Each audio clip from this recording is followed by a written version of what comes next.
Good morning. I'm Brian Reagan. This is Tyler Kelly. And today we're in Matthew 4, verses 8 through 11. Tyler. Then, again, the devil took him up on an exceedingly high mountain and showed him all the kingdoms of the world and their glory. And he said to him, "All these things I will give you if you fall down and worship me." Then Jesus said to him, "Away with you, Satan, for it is written, you shall worship the Lord your God, and him only you shall serve." And the devil left him, and behold, angels came and ministered to him. Okay. So this passage gives people some problem. Because in Daniel, Nebuchadnezzar says the Lord raises up and puts on throne whomever he pleases. Yet the devil here says, these kingdoms are mine to do with what I want. And some people, how can both be true? God. Okay, first of all, to whom did God give all authority in this world originally? He gave it to Adam. He gave it to Adam. Who changed his allegiance in this world? Adam. He chose the devil. Mm-hmm. And he chose to make his own righteousness and to be his own God. Mm-hmm. Okay? But God gave this realm that operates in flesh to Adam.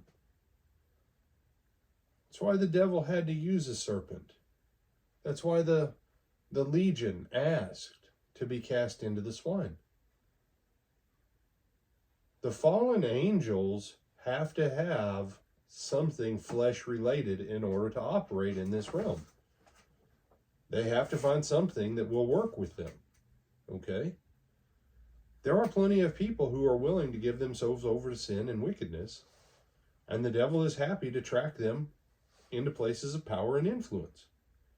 Why? Because he can. Because Adam forfeited his domain. Okay? So when someone says to me, this wasn't really a temptation for Jesus, Jesus is going to have to bow down at some point. He can either bow to the devil now and get the kingdoms of the world with no suffering. But he's got to engage in treason, just like great-grandpa Adam. Or he's got to bow down to wicked men and submit to the Father's plan to redeem the world through the hands of wicked men. But notice Jesus has to do all of it as a man. See, when you go back and you read the story of Asa, the eyes of the Lord are searching throughout the earth, looking to find someone strong, looking to find someone who has faith in the Lord, so that the Lord can bless them and do mighty things through them. Well, Nebuchadnezzar was one of those that, Nebuchadnezzar, part of the time he's with the devil, part of the time he's with God. After the last lesson God gave him, that's where Nebuchadnezzar's story closes. He says, this God's the real God. Go read Nebuchadnezzar's final confession. The Bible doesn't record Nebuchadnezzar's death.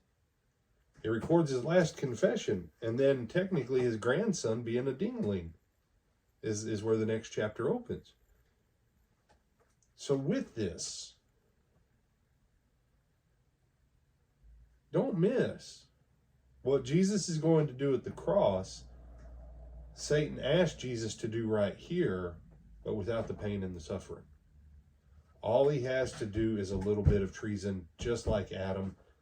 And it's so easy for man's flesh to trade out their everything for something that's a little bit shiny.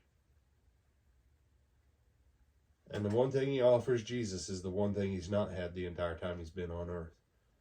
The glory of millions and billions. Don't miss that either. Okay? We'll come back, pick up a little bit more on this. Did you have some other thoughts on this, my brother? Yes, sir. All right, with Adam Brian Reagan, this is Tyler Kelly. We bid you good day.